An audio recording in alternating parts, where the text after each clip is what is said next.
So then God says, you've been attacking her.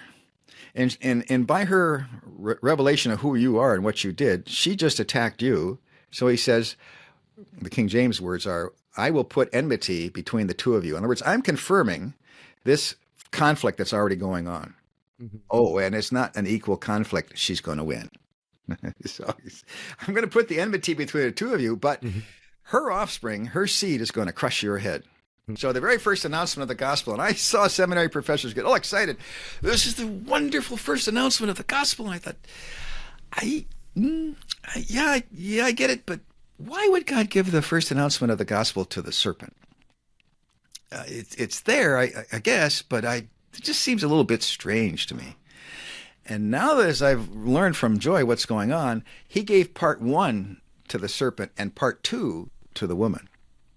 And that together, that makes a great, wonderful promise. So, hey everyone, welcome back to the podcast. We've got another excellent episode for you today. My guest is Reverend Dr. Bruce C.E. Fleming. Bruce and I recently connected. He runs the True 316 Foundation, which is based on his wife, Dr. Joy Fleming's dissertation on the structure of Genesis 3, and in particular, misunderstandings of what God says to Eve and the implications that follow from that, and then a proper understanding of what's going on in that text. And from that, they produced a number of wonderful resources on men and women in Scripture. They do regular seminars. So I'll link their website and their work. You're going to want to check them out. They're doing a lot of really, really awesome stuff. And I was so grateful that Bruce would even want to have me on his podcast. And so I thought, man, I want to have him on mine as well and just chat with him. He's got a lot of experience, both, teaching in theological context, both here in the United States and then abroad in Africa. So he's a really wise guy. He's been around. He knows a lot, and he brings a lot of different insights into the conversation. So I'm just so honored and glad to have him on the channel to chat and to introduce True 316 to the audience and encourage you to check out what they're doing. Before we dive into this episode, I just want to give a shout out and thanks to the newest members of the Center for Bible Study. We've got 3 this time, Ian Packer, Nicholas Hay, and Faith Burke. Thank you so much for supporting the work that we're doing at the center. It means so much, and we're really, really, really grateful for you. It's also a great reminder to say that if you are interested in becoming a member for the Center for Bible Study, any recurring donation that you make, the link to donate is in the description, or you can go to jessup.edu/CBS. Any monthly recurring donation you make, it's tax deductible, automatically makes you a member of CBS, Center for Bible Study. And that means you get access to all of the past classes that we've taught, the recordings, the course materials, and entrance into all future classes that we teach. And if those dates don't work out for you, you're not able to join us in person on Zoom, no problem. Those are always recorded as well, and you'll have access to them after the fact. So it's a really great, we're teaching 6 to 8 classes a year here. And I think it's a really great value to get all of that material. So if that's something you're interested in, definitely encourage you in that. And then we'll also send you newsletters to keep you up to date on what we're doing. So if you'd want to become a member, we'd be super grateful for that. And also if you're just watching our content, please do. If you haven't yet subscribed or followed us, please make sure that you do that. Like our content, share our content. We'd love to hear feedback and comments from people. All of that just continues to help spread the word of what we're doing here so that people that will find our work useful can come into contact with it. So thanks so much for partnering with us. And love and appreciate you all. And with that said, let's go ahead and jump into our conversation with Bruce. Hey everyone, welcome back to the podcast. Super excited today to welcome on Reverend Bruce Fleming. Bruce and I just recently got to know each other through just connections online, doing similar stuff with Bible education and talking about men and women flourishing together in the kingdom. And so Bruce, it's wonderful. It's a delight to have you on the podcast. Thanks for joining us. Thanks, Max. I'm looking forward to our time together. Yeah. So just for our audience to get a sense of kind of who you are, where you're coming from, could you describe for us a little bit your spiritual journey and maybe including how you got into ministry, some of the things you've done in recent years. I came to know Christ when I was 11 because I didn't hear the good news before that. Okay. I think I would have asked Christ into my heart before, but I'd never heard a clear message. So when I was 11, there was a series of meetings in our church, and I went there. And the first night, I really wanted to. They said, "Please come forward." I didn't because I was kind of shy. I was 11. So the next day in school, I found my buddy from church who happens to be the pastor's son. And I said, "Hey, Dave, would you like to go forward with me tonight?" So Dave and I both went forward that night. And so the moment I got saved, I also led my first person to the Lord because that was him. Yeah. So Dave and I got to know Christ together and grew up. I loved the Lord, but I didn't know a whole lot what more that meant until my junior year in high school when the Youth for Christ Club invited me to take part in a skit. I had been in the junior class play, and they said, "Oh, you know how to do a play. Why don't you do a skit?" And each week they invited me to do something else. So at the end of my junior year, they elected me president of the Youth for Christ Club. And I didn't know what that meant. But there was a summer training camp that summer, a week-long Youth for Christ. There were 40 high schools in our area, so we had 100 or so of us, officers, etc. And that's where they started teaching us, how to grow in Christ, how to study your Bible every day, how to claim the promises of God, how to share your faith, how to run a club. And so Youth for Christ was really important in my life. They even got me on staff, so all the way up through most of college, that was my extracurricular activity. Working with junior high and senior high students. Oh, great. Yeah. That's awesome. That sounds fun. And then from there, I know you went on and you did some work at TEDS, some study there. And what did that lead to? There were other students in the single men's dorm there. One fellow from India and one from Japan and one from Argentina and one from Nepal and one. I was an Ohio boy. I didn't know anybody from outside of the Great Lakes area. And here these were from all around the world, Uganda. And so they started telling me about, there were 11 of us, but only one of us or two of us were able to come to seminary because of visas and scholarship problems. And our churches are growing and we need more trained leaders, but we don't even have any graduate level evangelical seminaries where we are. And then I was invited to be the student representative to the Lausanne Congress on World Evangelization in 1974. And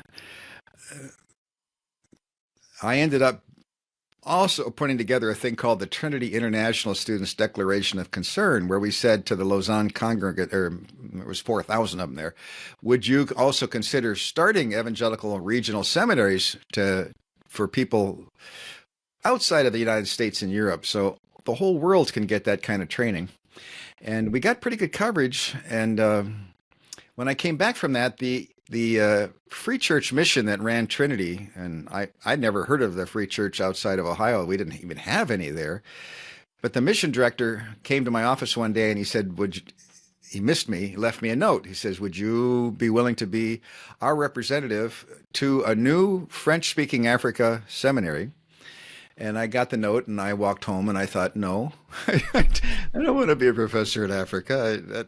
I like the fact that there's going to be a school there, but I don't want to go.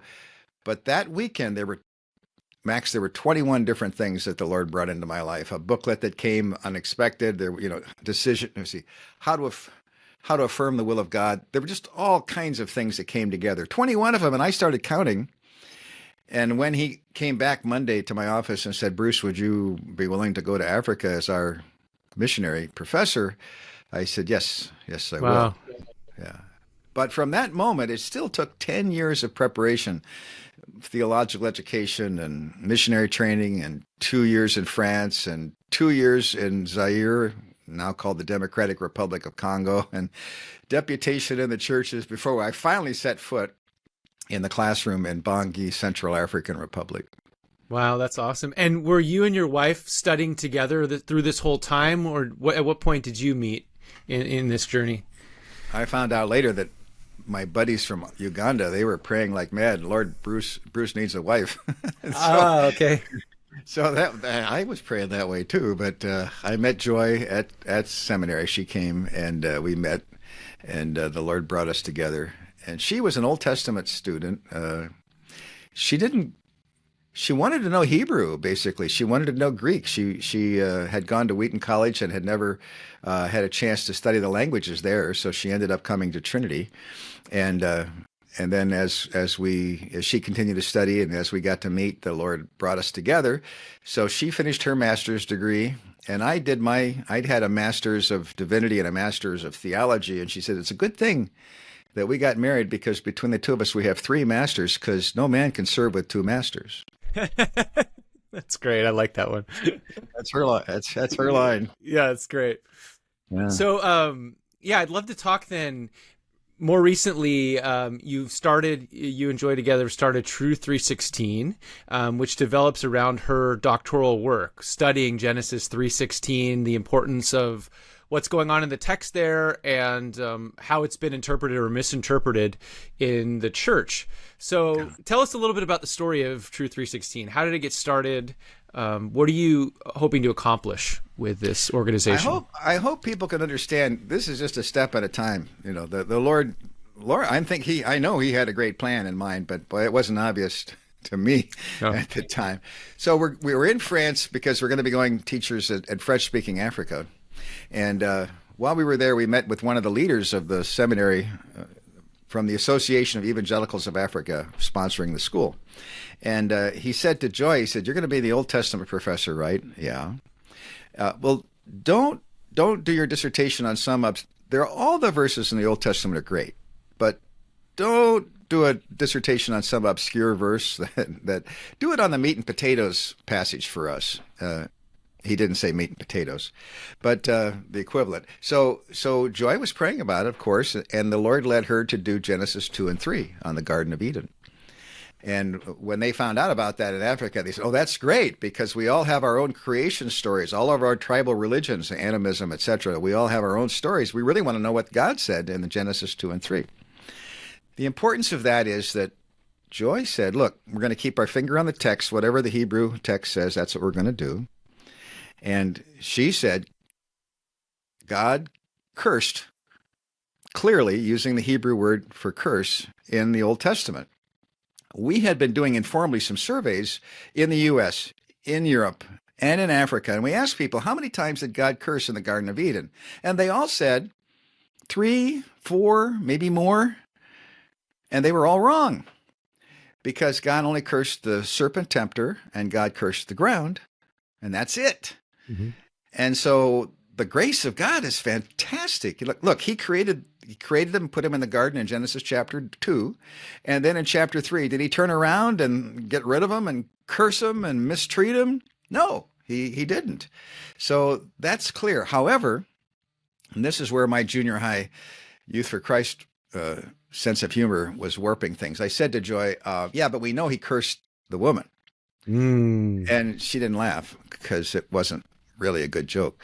And she said, no, God didn't curse Adam, and God didn't curse Eve, and God didn't limit woman in any way. And I said, yeah, but look, the Bible says, I will greatly multiply your pain in childbirth. Bang, zap, boom. And she said, that's not what the Hebrew says. Yeah, but that's what the English translations look like. That's what the French looks like. We were working with Lingala and Baka and all kinds of other tribal languages. They all make it look like God imposed something basically like a curse on her. And she said, but that's not what the Hebrew says. Well, if it's not what the Hebrew says, what's it say? And if it says something else, how can we true up the translations to make it work? If you're riding a bicycle and you bang into a retaining wall, not on purpose, and then the rest of the way home you're kind of wiggling like this because the wheel is out of whack. What you do is you true it up and you adjust all of the spokes until you get the thing straight, and then you go a lot better down the road. Well, the Genesis 3:16 has been knocked out of whack, and people make it look like God basically cursed the woman, but he didn't. Got it. Yeah. No, that's really helpful. So what were some things in the text of Genesis 3:16 that Joy was pointing to that you would point to show that some of our English translations, I think the best English translation on this is actually the King James version, interestingly enough. But what were some things that she would point to show that that's not what the Hebrew is saying? Well, look, that's great. When you want to know what a verse is like, you need to say, is this a key verse, or is this a subpoint, or where does this fit in the context? So what she found, and I don't think anybody did this before she came across it. She said there's a giant chiasm, like a giant rainbow, where God puts the humans in the Garden of Eden. We get up to the summit, the best top of the rainbow, the chiasm. That's the best point, and then they're downhill until they're out of the garden. So 3:16 is over here. So she said that there's these corresponding. You're coming in, you're going out. There's this happens and that happens. Finally, you get to the very top. So she said, look, God created humans, the first human from the dust, and when Adam, I'll say Adam, he didn't have that name until he took it. It's not, Adam. It's not entirely clear when that becomes Adam. I think in the Hebrew it's like Genesis 4, but the Greek starts to introduce it earlier. Yeah, 5:2, God called their name Adam. Mm-hmm. But we try not to use the name Adam and Eve until 3:20 when the man added an extra name there. But so the man, God created the man, and when the man opened his eyes, he got to know God personally. And then when it comes time to create the woman, he's out. He's out of it. He's out cold. And God creates her. She opens up her eyes. She gets to know God personally. So each one gets to personally know God. That's important to understand. Secondly, they're of the same matter, the same material, because God made the man from the dust, but made her from the man. So they're both humans, totally. And then she came across that passage that now is very famous, where it talks about ezer kenegdo. What does that mean? And there's a lot of philosophy put into interpretation of those two words, but basically Joyce says equal partners. So we got two equal partners. So we have each human knows God personally. They are equal partners. Then God brings them together in marriage. And then we get to the top of the roller coaster where it says they were naked and unashamed. That's the top. And what's that mean? Well, they were naked. They had no barriers. They had a perfect relationship with one another. And they were unashamed as far as with God. Perfect relationship with God. Sounds like the Garden of Eden to me. Everything was great. Wonderful relationships. Now the problem comes when you hit chapter 3. And a lot of Bibles add extra words, headings and stuff like that. So they say chapter 2, creation, chapter 3, fall. As if God made the man and the woman each with one leg shorter than the other, and that the more they walked around the Garden of Eden, the more likely they were to fall. God created them kind of flawed, and this was inevitable. They were going to fall, but it wasn't inevitable. They were attacked. So with Genesis chapter 3, we say creation to attack chapter 3. And they were attacked by the serpent tempter. People argue about the name, Nahash, etc. What does this mean? And, look, you've got the serpent later on in the Bible. You've got Jesus talking about it. We call him Satan. So Satan attacks. He comes in and he uses the serpent tempter. That's his first lie, by the way. His first lie was to embody himself in one of the good-looking animals of the garden. He didn't come in there with this great, glorious angel revelation, say, hi, look at me, pretty good, huh? And by the way, I want to contradict God. Instead, he comes in and deceives by coming in as a serpent. Now, when that happens, remember back in Genesis chapter 1, God said, be fruitful and multiply and rule over everything and every critter and all the earth. Okay, what happens is in Genesis 2, when the man is alone, he rules over the animals by naming them, giving them names. She's not there yet, so it's just him. And then in Genesis chapter 3, when the serpent comes in and starts lying to them, his very first words are a lie, she rules over him. She corrects him. She says, no, that's not right. So look at that. We got the two humans, there they are, they know God, and she is ruling over the incorrect liar, who looks like he's a serpent. And the serpent is talking to them with plural pronouns. You two, you both, y'all. So they're on their honeymoon in the Garden of Eden bed and breakfast. They're not separate. I was looking at C.S. Lewis, Perelandra, or one of those trilogy there. And in his recreation of the Garden of Eden, he has the man wander off somewhere by himself, and then the woman is tempted. Well, that's interesting, but it's not biblical. So the two of them are right there. There's three of them at the tree. There's the serpent tempter, the man, and the woman. And so he lies and he deceives her. Now, if you get deceived, that means you think you're doing one thing, even though maybe you're doing something else, but you don't realize it. How do I know she was deceived? Well, there's two places in the New Testament say it. It says it. She was deceived. A lot of people make a big deal out of that and say, oh, look at that, this lousy lady, she was deceived and she's so bad. Well, actually, Paul says in 1 Timothy, he said, I was the chief of sinners.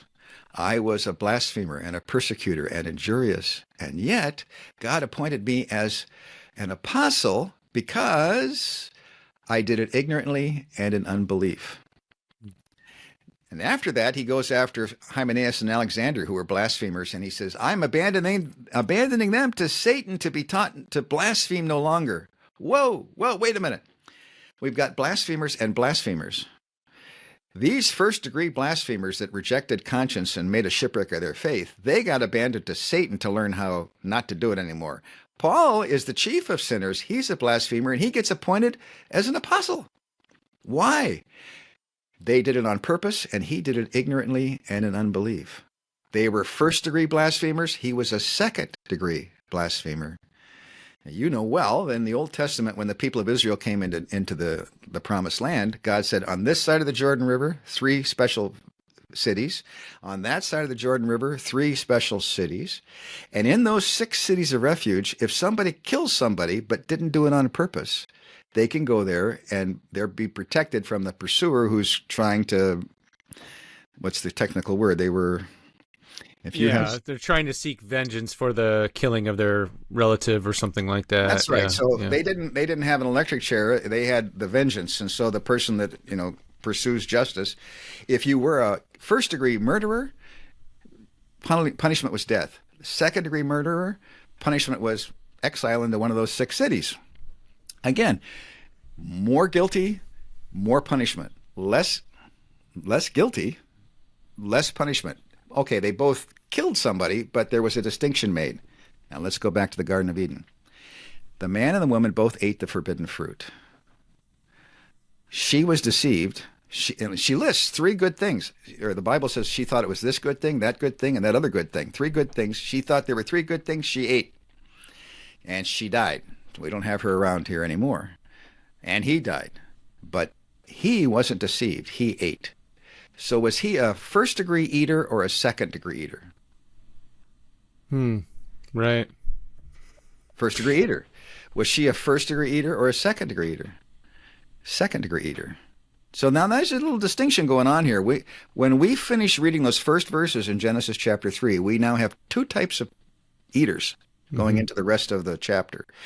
Can I ask, just for clarification's sake, is your point also that she didn't receive the instruction in the same way that the man did, or how are you, or is it strictly because she was deceived, and it doesn't say that he was? Yeah, there was a joke in seminary. I remember they used to joke about the kind of good seminary professor, where the Bible was clear, he was clear, and where the Bible wasn't clear, he was clear. It's pretty bad. If you don't, where the Bible's clear, good, and where the Bible's not clear, shut up. Let's just don't talk about it. I want to say that gently, but it's what we try to do is where it's not obvious, we don't talk about it. So at this point, the man knew he shouldn't eat, and she clearly knew she shouldn't eat. So they both knew they weren't supposed to eat. But when they are attacked, she's deceived into eating. And then the New Testament makes it clear, too, that he wasn't deceived into eating. So he must have done it on purpose. I see. Yeah. So that's the distinction there, on purpose and not on purpose. Okay. So then God comes and he says, hey, they hid themselves, they made fig leaves or whatever. And God says, where are you? And the man answers first. And God says, who told you you were naked? Now, if I'm telling somebody something, I'm using my voice. And this voice motif is important later on in Genesis 3. So that's important when God said, "Who told you?" Because the man's supposed to say, well, nobody told me that, but there was this voice coming out of that serpent over there. And let me tell you about that. But the man didn't talk about that. So what happened? The man is there and at the tree before he eats, he knows that God's ruling over both of them. God's ruling over him. God said, don't eat that. Now this angel's liar here, Jesus called him the father of lies and a murderer from the beginning. Okay, so these are lies. And the man sees the rebellious example of the serpent tempter. And he says, no, I'm not going to follow what God says. I'm going to rule over myself. By the way, I want to rule over you too. Maybe that wasn't that clear, but he modeled this rebellion to the man. And so the man says, I'm going to rule over myself. And so when God says, who told you you were naked? Basically, God's saying, tell me about that serpent tempter over there. And the man doesn't.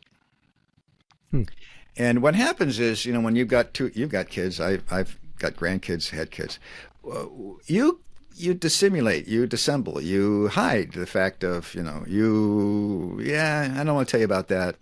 And so what's happening is he's hiding the serpent activity. And then he hauls out what? He hauls out the woman whom you gave to be with me, blames her. And a lot of people say, oh yeah, look at that Adam and Eve. They were both blame shifting. That's so bad. Well, he was blame shifting. Some people quote it as if the man said, the woman you gave to me. See, God gave her the woman. Even at that point, the man didn't go that far. The man said, the woman you gave to be with me. So he got that right. She did it. It's her fault. And I ate. Oh, by the way, he says, the woman, that's not true. That's wrong. That's a lie. That you gave to be with me. That's blaming God. Mm-hmm. Before he accepts his own sin. And so he's blaming two others that had nothing to do with it. And he's not accepting his own personal stuff. So you might say he's still placing himself on the side of the tempter. Then God turns to the woman and says, okay, your turn. And she says, remember, she'd been deceived. And she says, I get it. I see what happened here. So she's got great spiritual insight. And she said, the serpent deceived me and I ate. She just now, in that action, called out the serpent who's over there kind of trying to stay out of the judgment of the Lord. I don't want to be around this judgment activity. And she calls him out. The serpent deceived me. Now, is she blaming the serpent? Yeah. Is she incorrectly blaming the serpent? No, she's correctly blaming the serpent. And so God says, basically, I'm going to talk to you, Adam, in a minute, and I'm going to talk to you, Eve, in a minute, but let's put a parenthesis here. I want to talk to that serpent tempter right now. So with her words, oh, by the way, she confesses that I ate. She labels the sin. She describes her deception. Basically, she's putting herself now to the side of the Lord. We've got more distance between the man and the serpent and the woman, Lord, in this process. So now God turns to the serpent and he says, because you did this. Well, what's this? These are the words of the woman. Her identification of his activity, her testimony is validated as true and correct and balanced and wise and righteous. And so God says, because of these correct words from this human over here, I'm going to now judge you. And I'm going to curse the tool that you used. And I'm going to crush your head ultimately at the end of this process. So God validates what she did, and God didn't say anything about him yet, the man. So now we're seeing again this distinction of these two. Now, all of this pattern in these interrelationships, I never really saw when I was in seminary and when I was, in Youth for Christ. This is not what I pictured. I remember seeing these pictures in the little kids' Bibles, of this apple tree with this snake hanging down and this lady all by herself, and That's the kind of stories I heard. That's what I thought was going on. But the more Joy was talking to me about this, I went, whoa, this is different. And it's very powerful and it rings true. Mm-hmm. So then God says, you've been attacking her. And by her revelation of who you are and what you did, she just attacked you. So he says, the King James words are, I will put enmity between the two of you. In other words, I'm confirming this conflict that's already going on. Mm-hmm. Oh, and it's not an equal conflict. She's going to win. So I'm going to put the enmity between the two of you, but her offspring, her seed is going to crush your head. Mm-hmm. Now, when I went to seminary the first time I ever heard this Latin word, I never heard it before, proto-evangelium, Mm-hmm. right? What's that mean? It's the pre-gospel, the first gospel. Yeah. Yeah. So the very first announcement of the gospel, and I saw seminary professors get all excited. This is the wonderful first announcement of the gospel. And I thought, I get it, but why would God give the first announcement of the gospel to the serpent? It's there, I guess, but it just seems a little bit strange to me. And now that as I've learned from Joy what's going on, he gave part 1 to the serpent and part 2 to the woman. And that together, that makes a great, wonderful promise. So we'll get there in a second. So then God turns to, I want to say God turns to the woman, but there's something going on here. Joy, in her dissertation, showed that there are Hebrew word patterns and word play throughout the whole passage. And she said, now look at when God speaks to the serpent tempter. There's a 6-part pattern in his words. He says, key, and so he says, because you've done this, and all the days of your life, and cursed is. There are 6 specific, clear elements in God's words in verses 14 and 15. And then she takes you down to verses 17, 18, and 19 when God speaks to the man. Key, because, cursed is, all the days of your life, the exact same pattern to the serpent and to the man. Mm-hmm. So when theologians come along, the old timers, and too many of them today, they come along and they say, see, God spoke the same to the serpent and to the woman and to the man. Boom, boom, boom. Curse, curse, curse. They have a sense that there is a solid repetition pattern going on here. It's correct to the serpent and to the man. Why would the man be addressed in the same way as the serpent did? Because the serpent was a rebel and the man was a rebel. Okay. And when God talked to the man, he didn't say, cursed are you. It's the ground, yeah. He diverts it. Whew. Oh, good. Wow, that just missed me, but my toes are still tingling from that. Wow, it hurt the earth. So God is very gracious, really wonderful. He says, well, yeah, I'm going to curse the ground then because of you. But those 6 points are all absent in God's words to the woman in Genesis 3:16. Not one of them is there. Because, cursed, all the days of your life. None of them. They're just not there. So that's really interesting. Mm-hmm.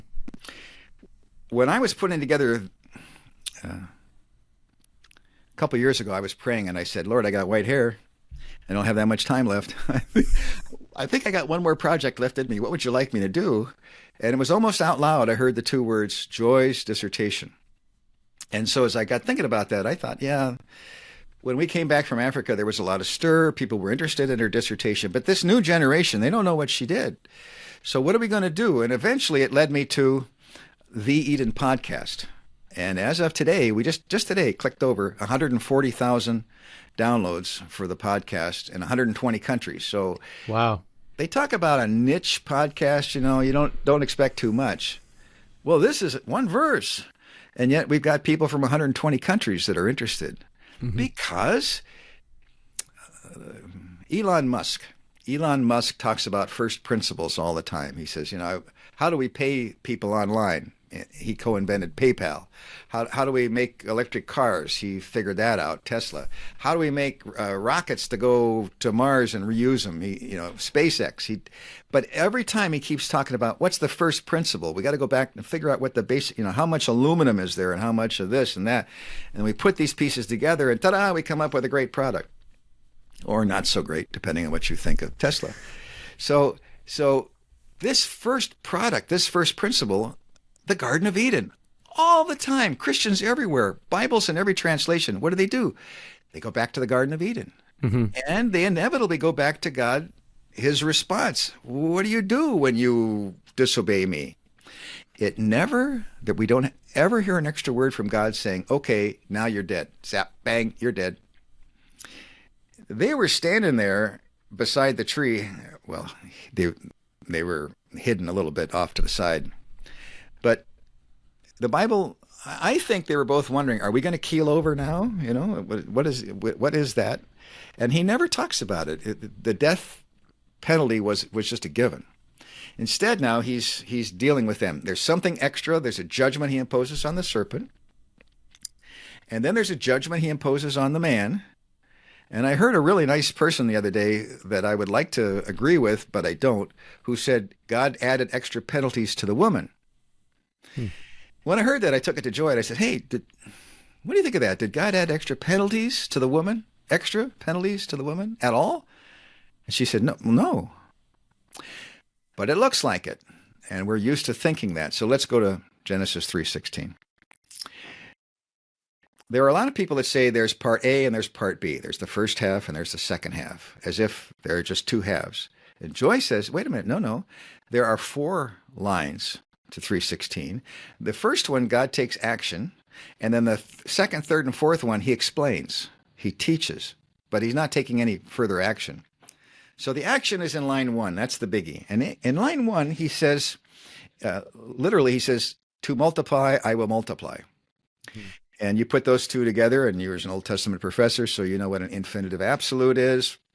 Okay, so it means I'm really going to do it. Yeah, we use surely a lot, right, in English. I don't know. There's that classic joke, don't call me Shirley, but that's right. I've got a good friend who was up at Trinity Seminary in Vancouver, and his wife was Shirley, and we used to make a lot of jokes that way. So surely I will multiply, or surely you will get this, or you will get that. Well, there's 2 other times he uses that verb that way. One is to Hagar, and one is to Abraham. And both times, it's, especially clearly in Abraham, it's in the context of a blessing. Multiplying, I will multiply your seed, your offspring, like the sands and the seashore and the stars in the heaven. That's a good thing. And for Hagar, it was a good thing too. I'm going to multiply your offspring, your seed. So let's go to Genesis 3:16. And the 4th word in line 1 is conception. And just above that, zerah was used in 3:15, your seed. So he says, multiplying, I will multiply your conception. That's good news.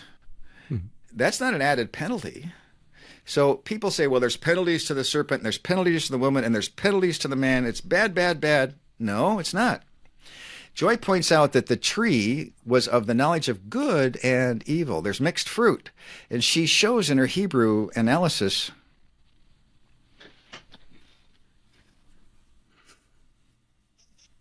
Pardon me while I reach over here. No worries. That's it, huh? That's it. Oh, wow. Is that readily available for most? What's the publisher? This happened at a time before the internet and after. So it's got like the typewritten text. Yeah. And This is after University Microfilms, etc. So this is all. What we did is we had it scanned and we've made it available, so you can get it if you go to tru316 true316.com/shop. Okay. And you can get a copy, a PDF of that. And if you want to bind it, you'll have to print it off yourself. This is all we've got. These are pre-computer days. So yeah. No, that's large, quite substantive. A rhetorical analysis of Genesis 2-3, and she submitted it to the faculty at the University of Strasbourg, France. It's 407 pages. And when we came back from Africa, there was a group of people that said to her, would you reduce this? I mean, it's too many pages. So she did. There we go. So Man and Woman. In Biblical Unity, and that's available on Amazon right now as an ebook. And just recently, we're adding study guides to this, and so this will be out shortly. Great. I think it'll be a good book for people to use. Yeah, it's fantastic. So the Hebrew outlines and all the material, though, is in that Genesis 3 chapters 3 and 4 of her dissertation. That's where the good stuff is. Mm-hmm. And enough of it is, and she defended it in French, but she wrote it in English, which was, you could English, German, or French at the time, and so she did it in English. The words in 3:16 then are, I will greatly multiply, which is like a blessing formulation, A, and I will greatly multiply, B. Okay? And in the King James, you can see, I'm going to multiply this, and I'm going to multiply that. And that is the fulfillment of the blessing formula. So that's the end of the proto-evangelium. When God says, I will greatly multiply your conception or your pregnancy, that's a fulfillment to her. I'm telling you, I told him, the serpent, but I'm telling you that your child is going to be the Messiah and it's going to crush his head. And she smiled. It was good. It was good. So that's a different take, right, than most people have. That's to continue on that's part of the blessing. People who read the English Bible don't even see it because it says, I will multiply one thing. Neither this nor that, but I'm going to zap you with pain and childbirth. You don't see the pain in childbirth is the last hours of 9 months of pregnancy. You don't see that the proto-evangelium even fits. Mm-hmm. So we're missing out on something wonderful, validation to our first mother of, I'm promising you and I'm encouraging you and you two are at war and you're the good guy. We don't see that. Mm-hmm. So what we're trying to do is to get the spokes lined up so that the Bible translations will simply say what the Hebrew says. I'm going to multiply this one thing, and I'm going to multiply this very good thing. And have it, why not? Why can't we do that? Well, we can't do it because we've always done it the other way. No, we haven't always done it the other way. Only in 1952, when the Revised Standard Version came out, did they come up with this third option. But sadly, the NIV, New American Standard, Living Bible, ESV, they all have followed, and they make it look like God basically zapped the woman. In Africa, they had logic, and they told it to us this way. They said, look, if God zapped her, she must have deserved it. And zapping her, they didn't use that word, but zapping her is a bad thing. So therefore, she deserved a bad thing. Why? Because she was a bad girl. And if she was a bad woman, then God had to put her down, clamp down on her. And we need to clamp down on all her daughters, too. They are all suspect. They're all labeled. They take the man's words. It's her fault. See? Yeah, we got to watch out because this woman, it could be her fault.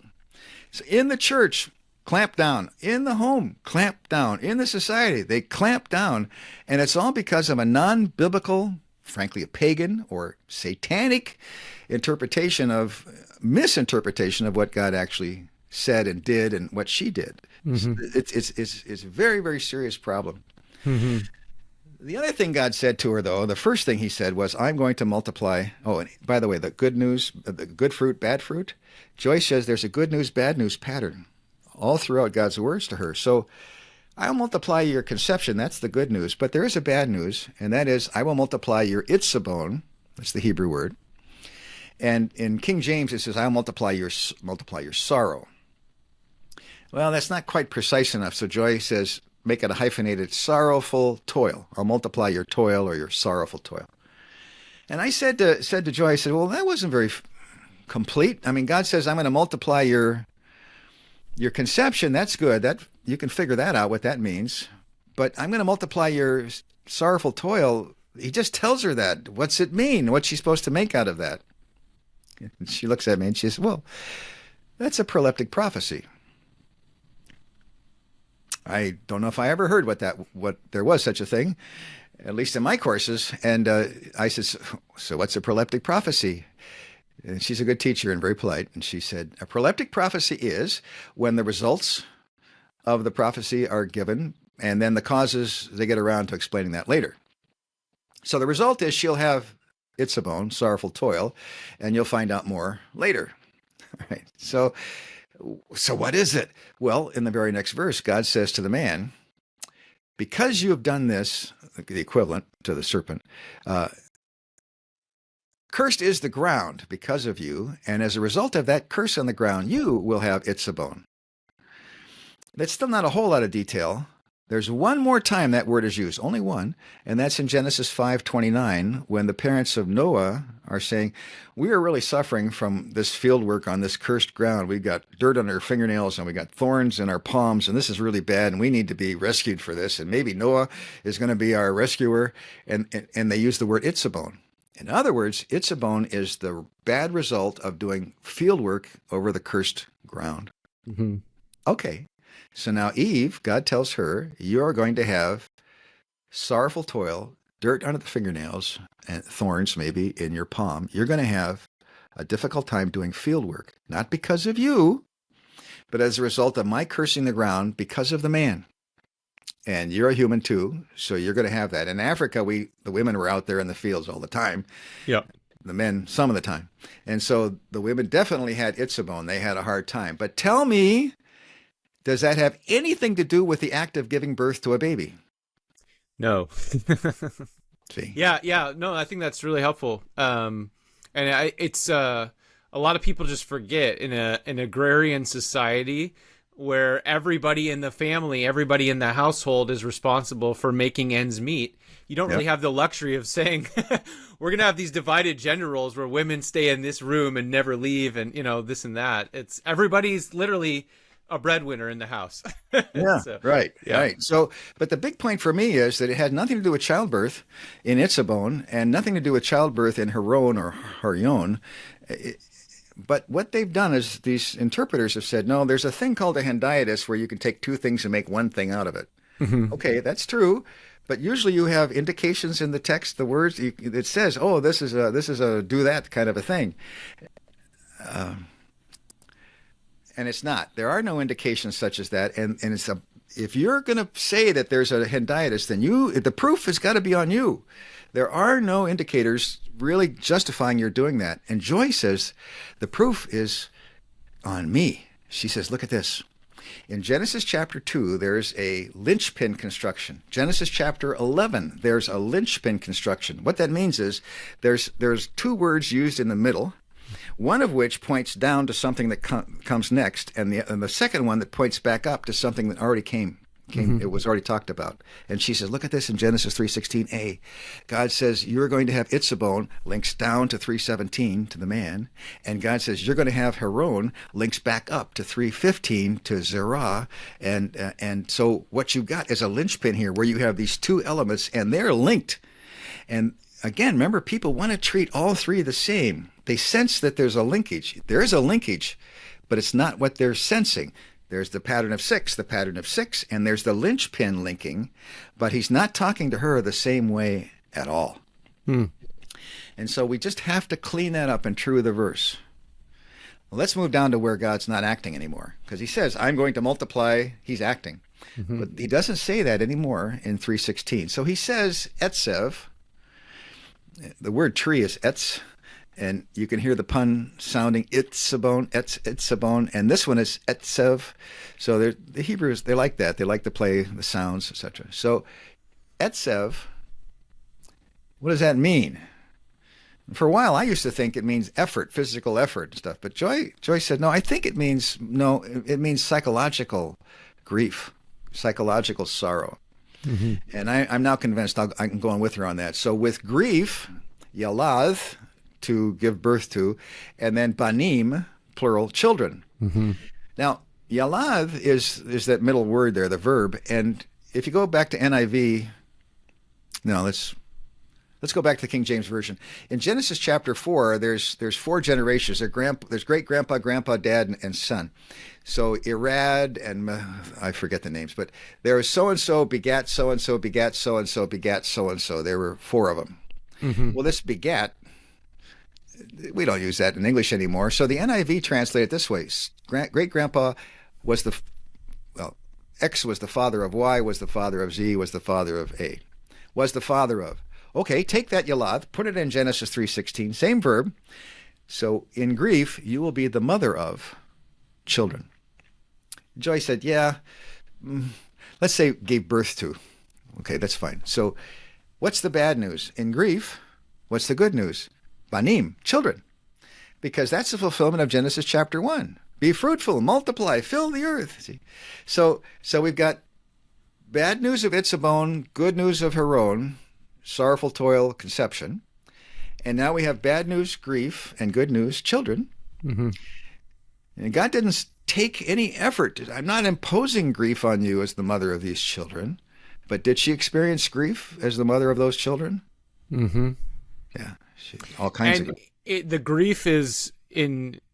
Are you saying the grief comes directly in the story of the older brother killing the younger brother, or is because I've heard it explained, for example, by like Carol Myers in Rediscovering Eve, that the grief is primarily, or it can be best explained by living in a world where you have a very high child mortality rate, and so living a life in which you have the looming specter of death over new life coming into the world, and the experience of that is a big part of the grief that she would experience.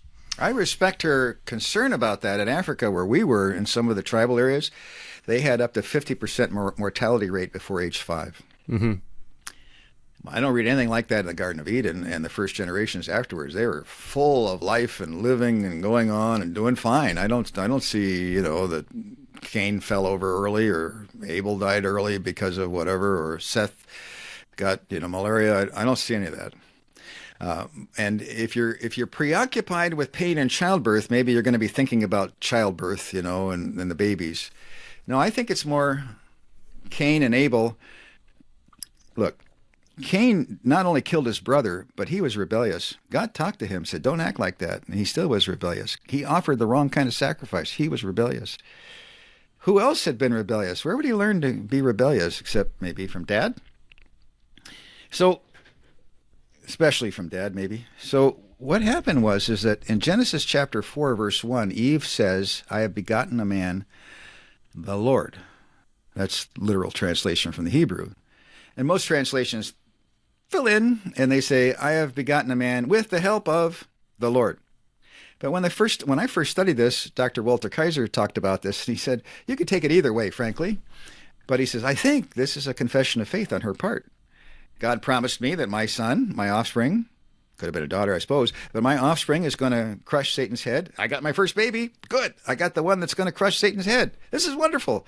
And maybe there's even some Messiah conception in here. I gotten a man, the Lord, or at least so she had a confession of faith. She was doing really great there. Think about the grief that this hoped for, promised child is now smarting off to God, offering the wrong kind of sacrifice, killing his brother, and then still smarting off to God, saying, people are going to kill me, being judged by God and sent off. So much grief going on. And her sweet second son dead. But God, in his grace, gave her Seth.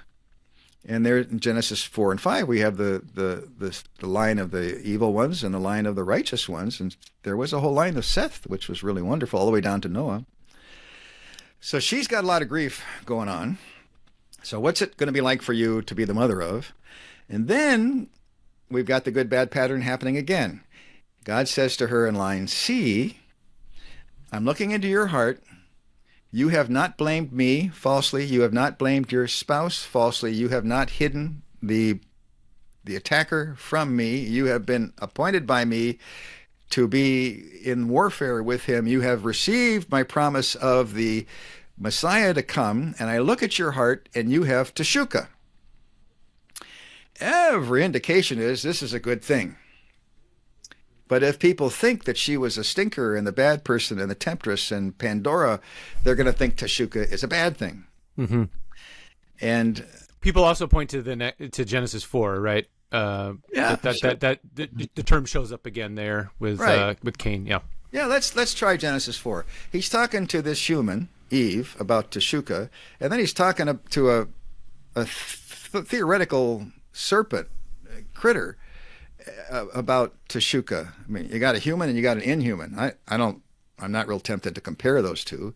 Whereas you take a look at the only other time Tsuka is used for a human, and that's Solomon. Mm-hmm. and his love for Song his in Song of Sol- yeah, Song of Songs. Yeah. Song of Solomon. So Tsuka is quite clearly, I think, those two are good. Now, some people said, and when I was in seminary, there was a gal who came out with an article, and she said, "Well, see, Genesis 4 and Genesis 3." No, I'm sorry. Genesis 2 and 3 are part of that very tightly knit chiasm. They're part of that bell curve. There is that literary unit right there. Bang. Genesis 4 is outside.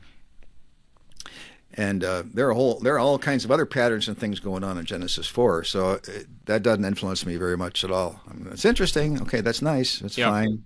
But I don't buy it. Yep. So if I like to preach, and Joyce says, be careful, don't get overly confident. So I'd like to preach and say, God says, I can see you still love your husband. Mm-hmm. She said, how about I could go with affection? She says, okay. Mm-hmm. So your affection, there's no verb, so you put in is. Your affection is for your husband. Mm-hmm. So he's looking at her and he's saying, I'm checking you out. You're doing all right.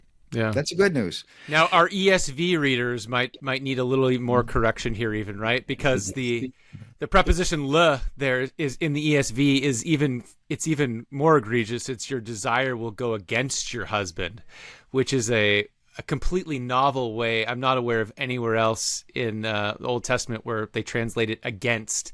But many people who read the ESV are going to see it's going to say your desire will go against your husband, which is I just indefensible linguistically, but it feeds into more of this idea. Well, they wanted to prove something, and they wanted to mess with the text, and they did, and they delivered it to us hot, but it's a hot mess. I apologize. I agree. I'm sorry. No, I was shocked in our own local church.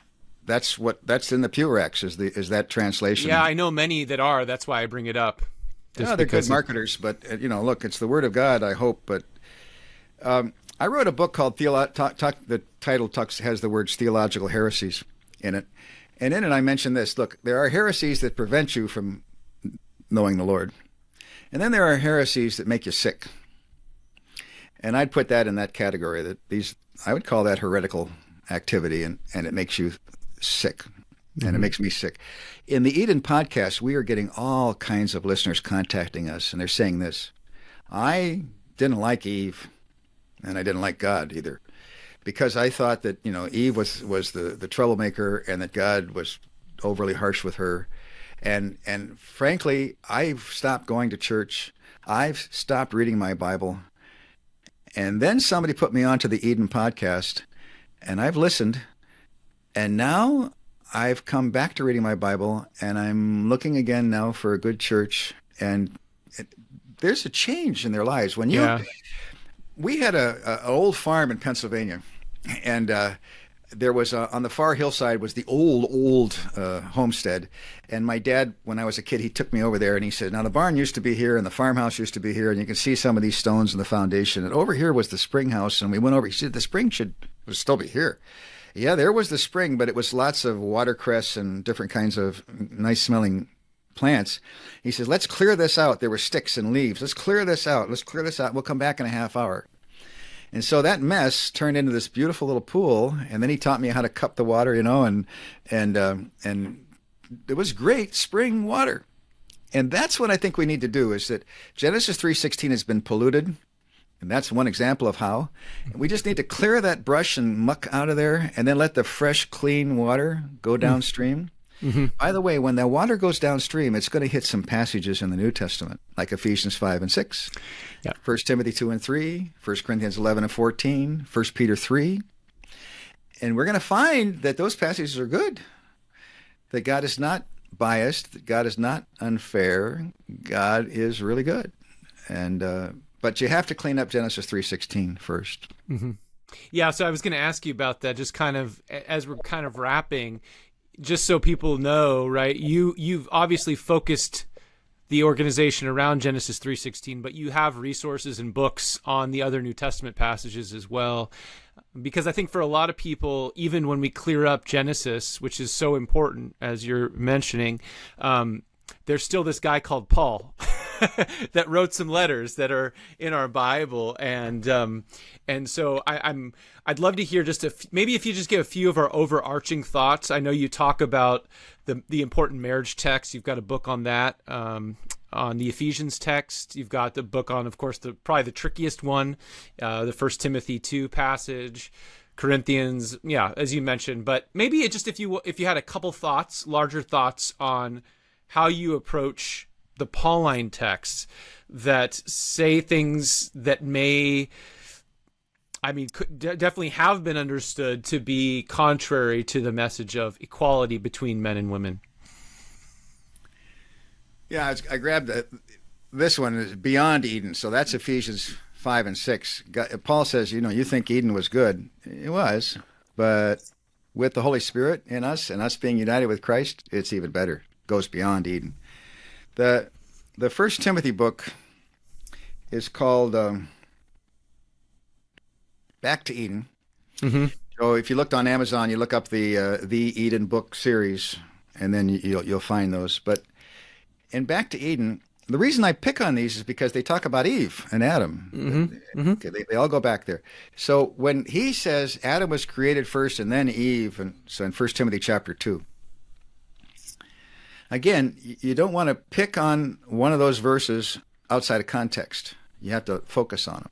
So Eve and Adam are in 1 Timothy 2, 13 and 14. And most people go to 12, and they say, well, this is really a big-time important verse. And you and I know who these people are that talk about it. I'm not going to name them. But the problem with 1 Timothy 2:12 is that's only the second half of a long sentence. And it's the subordinate part of the long sentence. So why are you making such a big deal out about the subordinate part of a long sentence? The first part of that long sentence is let learn. Woman, let learn. There's no article. It's not plural. It's singular, all by itself. Woman, let learn. And when you have a word like that, it's called anarthrous. It's an anarthrous noun. One of the interpretations of that is it means it stands for a subgroup of women. And I think what's going on here is Paul says to Timothy, I left you in Ephesus to correct the overseers who went astray. He doesn't say I left you in Ephesus to correct all the overseers, because they all didn't go astray. And we know elsewhere that there were male and female overseers, although if you come with this idea it was only males, then you're already going to misinterpret the passage. So let's assume, because the pronouns are gender inclusive in Genesis 1, or in 1 Timothy 1 and 3. So we've got male and female overseers doing fine, like Priscilla. Okay. And then you've got some that went astray. Some of the guys, some of the gals went astray.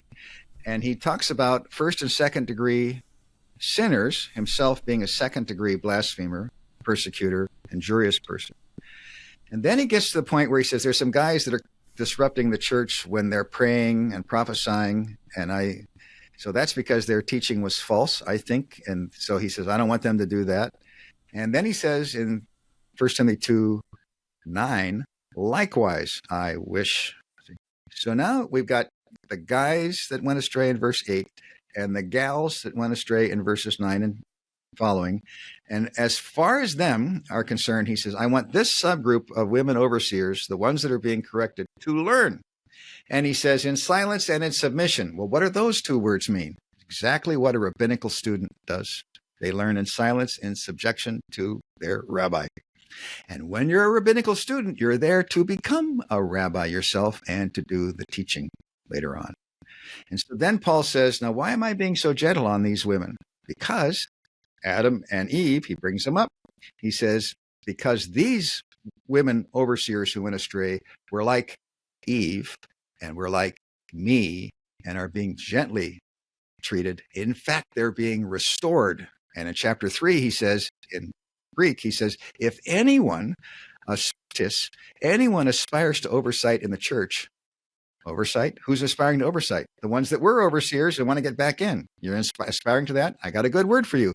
If you're aspiring to oversight, you desire a good work.